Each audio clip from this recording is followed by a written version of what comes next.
Frecuentemente la cristología se divide en dos partes, aunque hay traslape entre las dos partes, porque no es posible dividir definitivamente estos dos aspectos. Son la persona de Cristo y la obra de Cristo. Pero la obra de Cristo es una función de la persona de Cristo, pero vamos a seguir considerando en esta primera hora del día de hoy la persona de Cristo, con dos metas. Hace 8 días consideramos algunas cristologías deficientes que se llaman herejías, que fueron rechazadas por los concilios ecuménicos, los primeros 4. Y lo que queremos hacer es considerar las implicaciones soteriológicas de las herejías y también de la ortodoxia. En otras palabras, queremos ver y qué. Mucho debate sobre la diferencia entre homoousios o homoiousios, una iota de diferencia, y qué. O sea, esto es simplemente estar peleando por nada, o qué está en juego aquí. Y como vamos a ver con 3 de las herejías, lo que está en juego es la salvación, porque las herejías, como vamos a ver, pierden algo esencial, que a fin de cuentas no permite que Cristo sea el Salvador que la humanidad necesita. Y luego, después de ver estas implicaciones, vamos a tratar de hablar de las dos naturalezas de Cristo y la persona de Cristo y la postura reformada sobre este asunto. El título del libro que mencioné hace 8 días de Fitzsimmons Allison es La crueldad de la herejía. Y el título explica la idea que quiero expresar hoy, y de hecho estoy dependiendo mucho de sus ideas. Y está diciendo básicamente que la herejía no es una liberación de lo estrecho y de la ortodoxia, al contrario, es perder algo esencial y a fin de cuentas es cruel. Quiero introducir o presentarles a algunos señores, no muy a fondo, pero mencionar sus nombres. Se llaman, son conocidos como los capadocios, porque son de esa región de Turquía, de Asia Menor, y son 3, Basilio de Cesarea, su hermano menor Gregorio de Nisa y Gregorio de Nacianzo. Y ellos ayudaron a ganar la victoria sobre el arrianismo. Pueden recordar que el arrianismo recibió un golpe en Nicea, pero luego realmente no fue un golpe mortal, al contrario, como fue una provocación, y el arrianismo siguió, pero ellos siguieron la batalla y ellos ganaron definitivamente, no exactamente ellos, pero ayudaron que la iglesia ganara definitivamente sobre el arrianismo en el concilio de Constantinopla. Y quiero darles algunas citas, porque ellos establecieron algunos principios importantes para la cristología. Un principio, Gregorio de Nacianzo proclamó: lo que no ha sido asumido no puede ser restaurado. Lo que es unido a Dios es lo que es salvado. Y es un principio importante, porque cualquier aspecto de la humanidad que Cristo no asumió es un aspecto que no puede ser redimido. Él puede redimir lo que Él asumió a sí mismo. Y Gregorio de Nisa dijo: haciéndose exactamente lo que somos, por medio de sí mismo, unió la raza humana a Dios. Y pueden escuchar su énfasis en que no unió un aspecto de la raza humana, unió la raza humana, haciéndose exactamente lo que somos nosotros. Y quiero mencionar 3 de las herejías, aunque debo mencionar, lo hice hace 8 días, el arrianismo obviamente destruye la salvación. ¿Por qué? Porque Cristo está en una posición entre Dios y el hombre, pero no está no está tocando ni Dios ni el hombre, porque es inferior a Dios, pero es superior a los hombres. Entonces, no es ni Dios ni hombre, es una criatura diferente, distinta, y por lo tanto no nos puede ayudar mucho, o a fin de cuentas no nos puede ayudar en nada. Entonces, el arrianismo es, a fin de cuentas, completamente cruel, porque mantiene a Dios y al hombre a una distancia insuperable. Y el apollinarianismo, ¿se acuerdan de que en el apollinarianismo Cristo asumió un cuerpo humano, pero el Logos divino reemplazó la mente o el alma del ser humano? Entonces, si vemos las implicaciones soteriológicas de esta cristología, ¿qué tenemos? ¿Qué sería la salvación en un esquema de apollinarianismo? Sería salvación por medio de la destrucción del alma. Lo que tiene que ser es la destrucción del alma, la destrucción de la mente humana. Y aquí Cristo, en este esquema, Cristo no puede salvar al alma, no puede salvar la mente, porque no las asumió, siguiendo el principio de Gregorio de Nacianzo. Según Allison, algunas sectas ofrecen este tipo de salvación apollinarianista. ¿En qué sentido? Ellas piden que hagamos con nuestra mente, que la apaguemos, que anulemos el pensar, que anulemos la razón, que anulemos la mente para ser salvos. Y él dice que es un esquema moderno, pero es un esquema apollinarianista. Es destruir la mente, destruir el alma para ser salvos. Pero obviamente esta salvación no nos conviene. No es salvación, a fin de cuentas, es destrucción en lugar de salvación. ¿Qué del esquema nestoriano?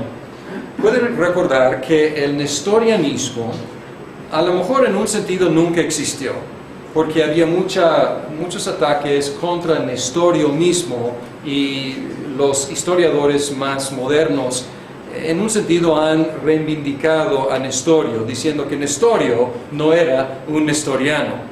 Pero el nestorianismo como concepto es la idea de no solamente dos naturalezas, porque aquí hay una sola naturaleza.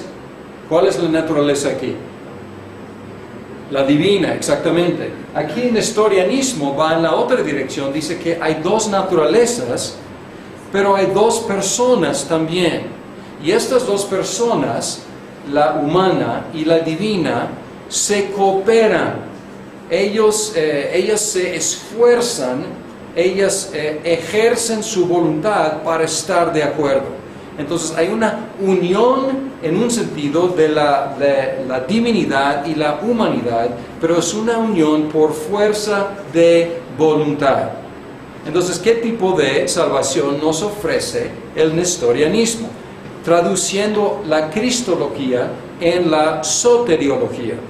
Nos ofrece una salvación por medio de conformar tu voluntad a la voluntad de Dios, porque a fin de cuentas en este esquema es lo que el hombre Jesús hizo. Él conformó por fuerza de voluntad su voluntad a la voluntad de Dios. Y en la soteriología tiene un nombre. ¿Cuál es? ¿Qué tipo de soteriología es? ¿Legalismo? Es legalismo, pero si es por obras, es pelagianismo. Y no es, el pelagianismo es legalista, es por obras, entonces atinaron bien. El nombre es pelagianismo. Ahora, no es accidente que el nestorianismo y el pelagianismo hayan florecido en la misma temporada. Tampoco es accidente que el nestorianismo y el pelagianismo, los dos, hayan sido condenados en el concilio de Éfeso en 431. Pero el nestorianismo ha muerto, podemos decir, cristológicamente. Y si ni siquiera Nestorio era nestoriano, pues menos ahora. No es una idea muy común. Sin embargo, lo que ha florecido hasta la fecha es el pelagianismo, la idea de que vamos a salvarnos ejerciendo nuestra voluntad para conformarnos a la voluntad de Dios. Es muy, muy común. Y algunos en un sentido, hay muchas manifestaciones, podemos decir, de este tipo de idea. Hay muchos, podemos decir, teólogos liberales que han abandonado por completo la idea de la deidad de Cristo, diciendo que Él es el hombre más espectacular, Él es el hombre más conformado a la ley de Dios y la voluntad de Dios. Es cierto, o sea, hasta ahí es cierto, pero dicen es nada más que eso. Entonces, ¿cuál es el mensaje? Si este es mi Cristo, ¿qué voy a predicar en el púlpito? Perdón, adelante. Sabes como Él. Sí, exacto, imita a Cristo, que tampoco es un mensaje equivocado en sí, pero el error es en lo que no dice.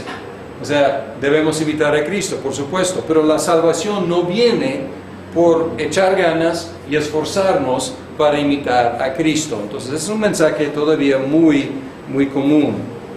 El otro sistema, el esquema eutiquiano o eutiquianismo es muy similar a apolinarianismo. El apolinarianismo es la destrucción de la mente o el alma del hombre Jesús para ser reemplazada por el Logos divino. El eutiquianismo aquí entonces es monofisita. Monofisita quiere decir ¿qué? Una naturaleza, exactamente. Aquí en el eutiquianismo no quiere ser precisamente monofisita. Quiere mantener dos naturalezas, pero no logran su propósito, porque dice, antes de la encarnación hubo dos naturalezas. Después de la encarnación, la naturaleza humana fue absorbida en la naturaleza divina. Entonces, pues realmente a fin de cuentas es monofisita después de la encarnación, porque antes de la encarnación, pues realmente que nos ayuda, ¿no? O sea, la encarnación es para que Cristo viniera a ser nuestro Salvador. Entonces, a fin de cuentas, es muy similar. Pero aquí es por destrucción o por reemplazo, y aquí es por absorción. Es absorbida. Entonces, en un sentido está diciendo que no es destruida la naturaleza humana. Ahí está. Pero es divinizada, es absorbida en lo divino. ¿Qué ofrece el eutiquianismo? Ofrece salvación cuando traducimos esta idea en la soteriología. Ofrece salvación por medio de la negación o la absorción de lo humano.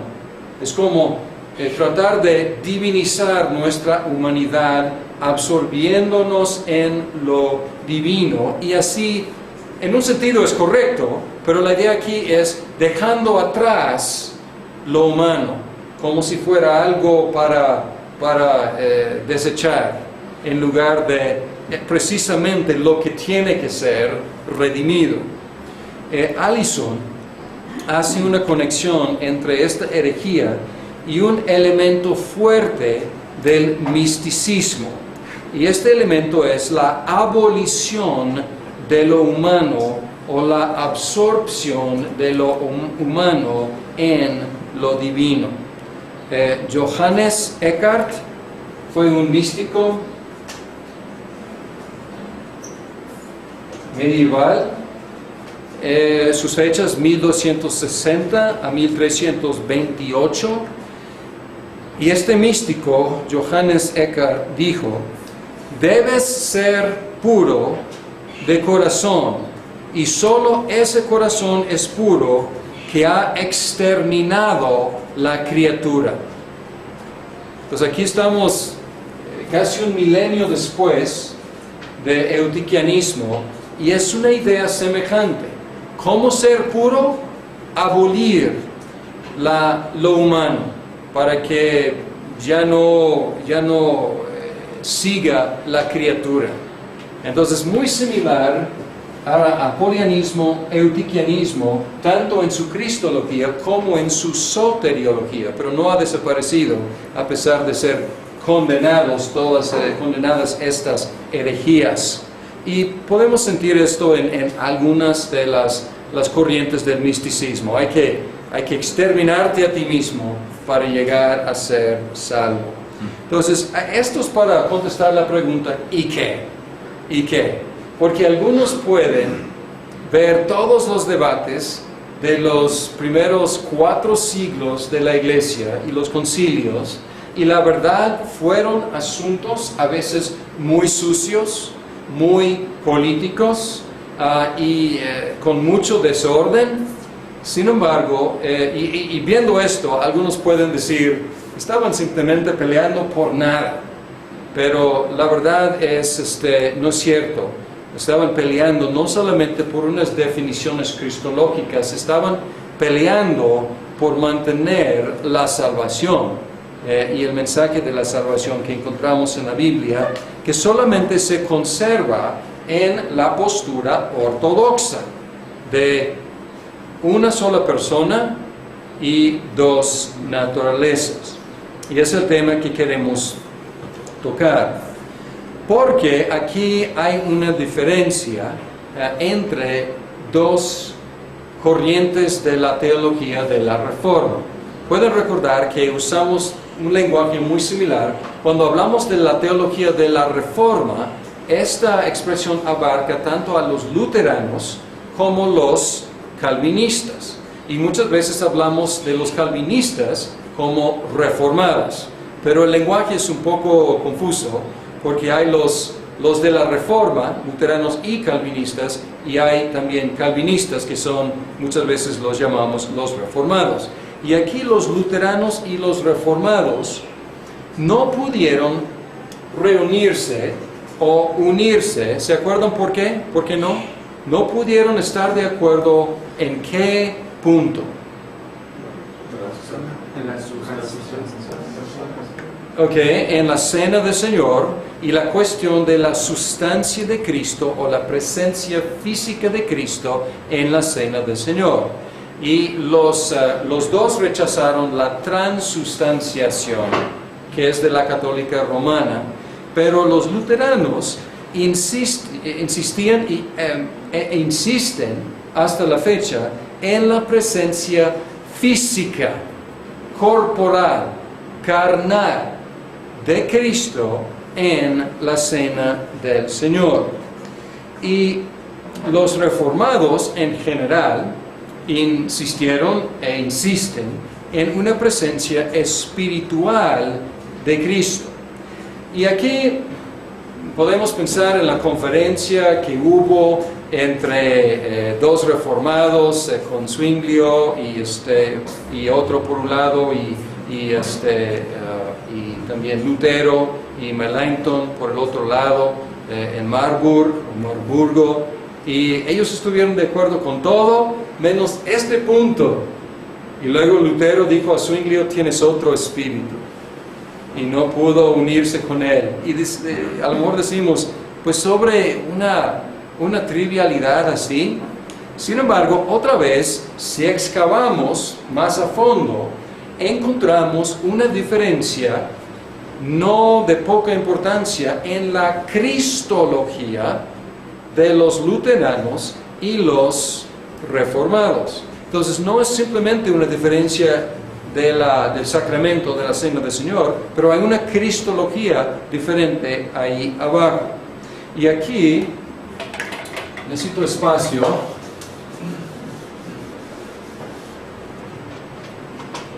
Una expresión que deben conocer, que es comunicatio idiomatum. Y quiere decir la comunicación de las propiedades o de los atributos. Y lo que quiere decir es la comunicación de los atributos de Cristo en sus dos naturalezas. Porque si es de dos naturalezas, tiene atributos divinos y tiene atributos humanos. ¿Y cuál es la interacción de estos atributos o estas naturalezas? Y interesante, en la confesión helvética que estudiamos en el curso sobre credos y confesiones, menciona el communicatio idiomatum. Creo que dejé, es doble M en latín. Y aquí dice, con fe y reverencia, es en el artículo 11, y dice muy vagamente, con fe y reverencia nos valemos de la doctrina que basada en la Sagrada Escritura manifiesta que las propiedades o cualidades anexas a una de las naturalezas de Cristo puede aplicarse algunas veces también a la otra. Esta doctrina fue aplicada ya por los antiguos padres de la Iglesia al interpretar y comparar pasajes de la Escritura aparentemente contradictorios. Entonces, este es un documento reformado, o sea, calvinista, de algunos de los primeros. Y aquí está afirmando en un sentido un poco vago el communicatio idiomatum entre las dos naturalezas. Los luteranos afirman que el communicatio idiomatum es de una naturaleza a la otra. Entonces ellos dicen que la naturaleza divina puede comunicar algunas de sus propiedades a la naturaleza humana. Y aquí los luteranos no están todos de acuerdo, porque inmediatamente algunos empezaron a ver algunas dificultades. Porque si es una calle de una dirección, de una vía, pues ¿por qué no es en la otra dirección también? Pero no quieren afirmar eso. Afirmar que algunas propiedades de la naturaleza humana también se comunican a la naturaleza divina. Pero teóricamente debe poder ir en las dos direcciones. Y lo que enfatizan es la dirección de divino a humano. Y la aplicación más importante de este principio es la idea de que la omnipresencia de la naturaleza divina se comunica al cuerpo físico de Cristo. ¿Y para qué? Para que el cuerpo físico pueda estar corporal, carnalmente presente en la cena del Señor. Entonces puede ver aquí la conexión entre la doctrina del sacramento y la cristología que está debajo de. Pero aquí la verdad, con los luteranos, teóricamente cualquier atributo divino podría comunicarse a la naturaleza humana, pero en la práctica no quieren afirmar eso, porque ellos rápidamente encuentran dificultades. Por lo tanto, muchas veces se restringen a una sola aplicación. Es la aplicación de la omnipresencia de Cristo físicamente. Ahora, los reformados afirmamos que la unidad es de las dos naturalezas es al nivel de la persona. Y esto se llama la unidad o la unión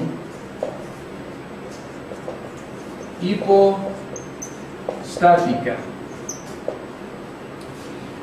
Unión, pues se explica. Hipostática, ¿les suena esta palabra? No la hemos utilizado, pero hemos utilizado una palabra griega similar.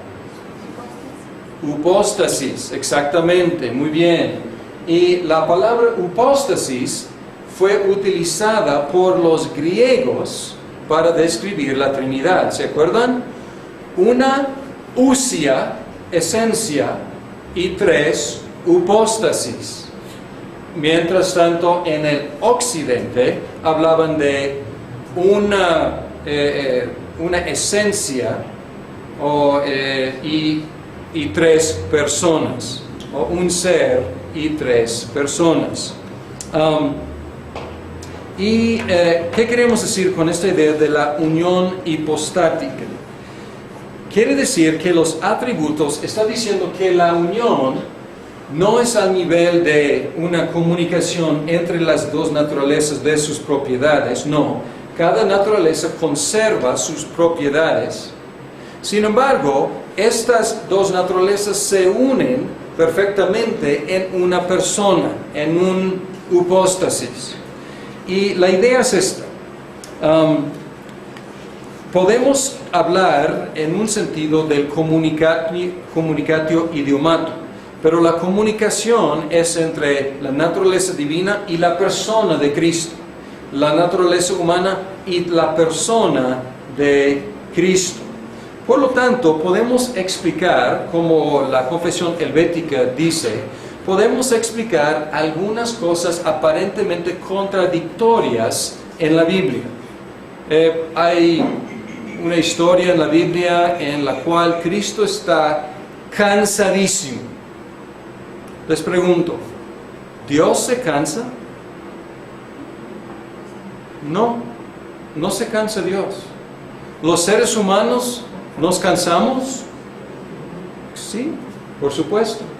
Y luego van a ahogarse los discípulos, lo levantan y está tan dormido y tan cansado que con dificultad lo despiertan y dicen, Señor, estamos muriendo.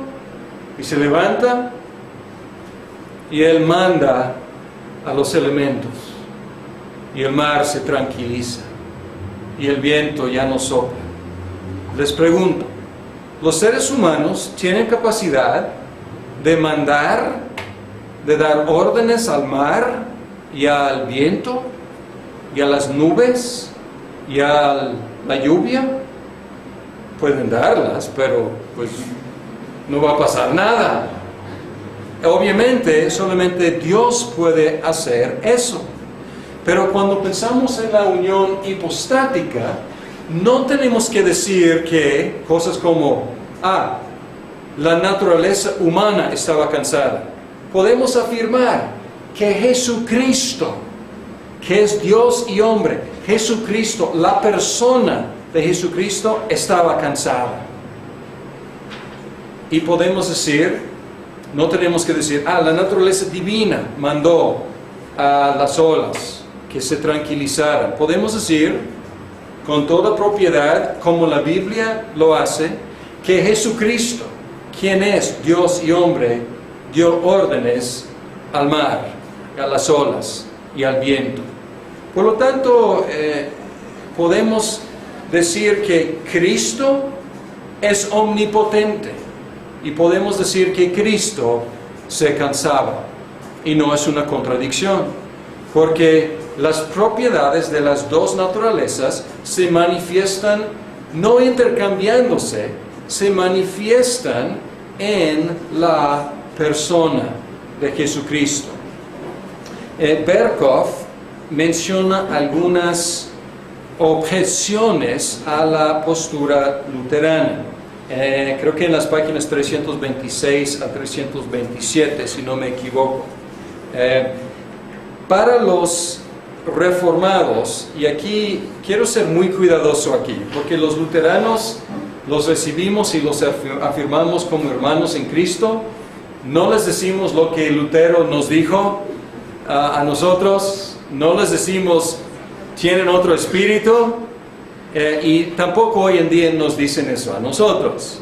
Entonces quiero afirmarlos como hermanos en Cristo. Sin embargo, para los reformados, la doctrina luterana parece ir en contra de Calcedonia. Acuérdense de que en Calcedonia la afirmación es que no hay confusión ni cambio de las dos naturalezas, que cada una retiene sus propias propiedades. Y nos pone muy nerviosos escuchar la idea de un cuerpo humano omnipresente.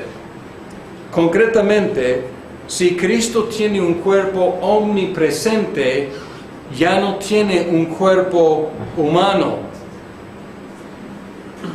Y ahí está el problema. Y si no tiene un cuerpo humano, según el principio de los capadocios, no puede redimir al cuerpo humano. Porque un cuerpo humano omnipresente es una contradicción.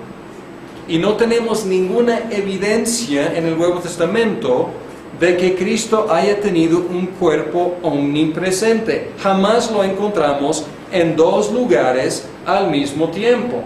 Después de la resurrección, obviamente hay cosas que no son fáciles de explicar, cómo llegó a estar en un cuarto con las puertas cerradas y cosas así, pero jamás lo encontramos en dos direcciones al mismo tiempo.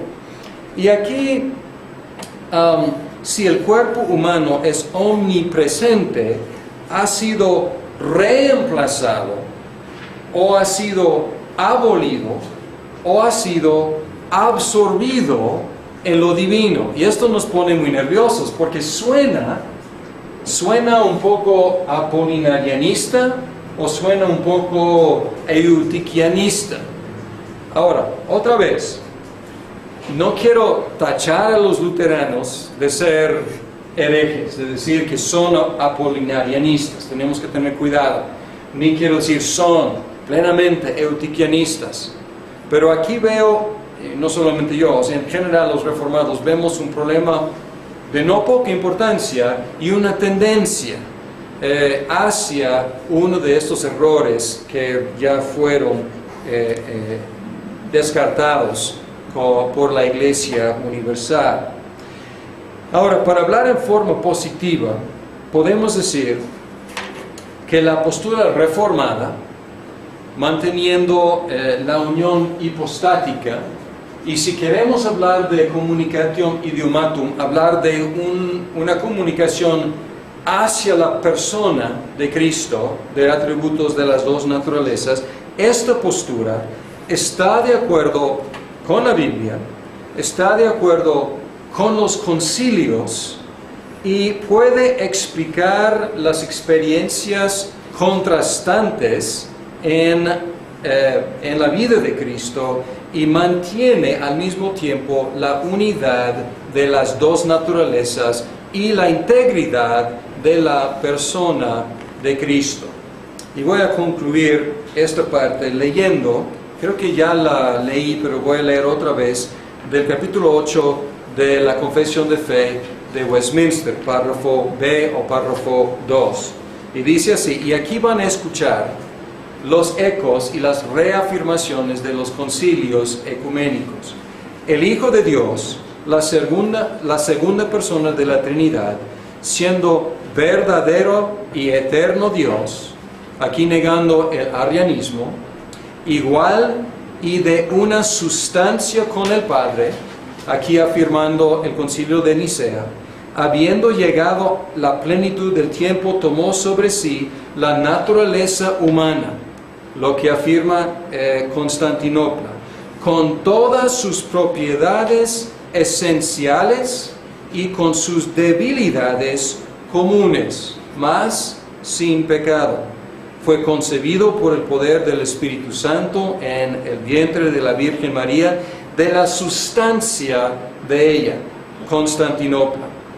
Más bien Calcedonia, porque ahí habla de consustancial con Dios, consustancial con nosotros. Así que, dos naturalezas completas, un rechazo de cualquier tipo de monofisismo. Perfectas y distintas, la divina y humana se unieron inseparablemente en una persona. Aquí niega nestorianismo, pero sin conversión composición o confusión alguna. Aquí está afirmando Calcedonia y yo diría que está en contra de la postura luterana. Esta persona es verdaderamente Dios y es verdadero Dios y verdadero hombre. ¿Quién? Esta persona, la unión hipostática. Un solo Cristo, el único mediador entre Dios y el hombre.